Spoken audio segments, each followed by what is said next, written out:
Before Indy ever stepped foot into that booby-trapped temple in Peru, someone had already been there, and that someone was Doctor Forrestal. Doctor Forrestal was one of the few characters in the Indiana Jones universe who could match Indy in brains and almost in guts. A respected archaeologist and historian, he taught at Princeton University and made a name for himself with digs across Central and South America. Aztec temples, Mayan ruins, you name it, Forrestal had been there. He was so good, Indy once said, Forrestal must have had a global network of informants, stretching from Lima to Mexico City. But even the best slip up. Sometimes, in Forrestal's career, was a mix of brilliance and the occasional blunders. Forrestal wasn't just another name in Indy's Rolodex. He was a real rival. The two had a professional rivalry dating back to Indy's early days in the field. And while they respected each other's skills, they were often racing for the same relics. In 1930, both Forrestal and Indy were in Sweden, chasing a pagan temple. Indy thought Forrestal was ahead of him, but classic Jones, he reached it first, thanks to sharper research. In 1934, Forrestal made a big mistake. He joined forces with the Brotherhood of the Eclipse.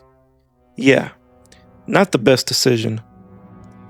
This shadowy group was hunting down the calendar of the sun, a two-part artifact with the supposed power to control Eclipse.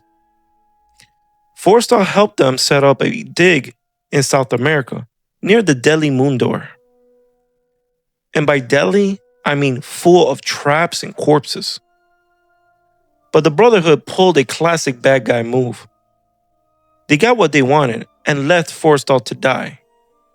Brutal. Luckily, Indy showed up, not for Forrestal, of course not, but to find the artifact himself. With help from the Adventure Society, he rescued Forrestal from one of the traps.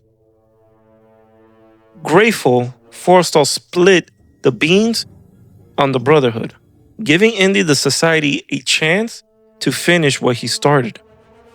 He even made a peace offering. Forrestal had discovered a river flowing beneath El Dorado.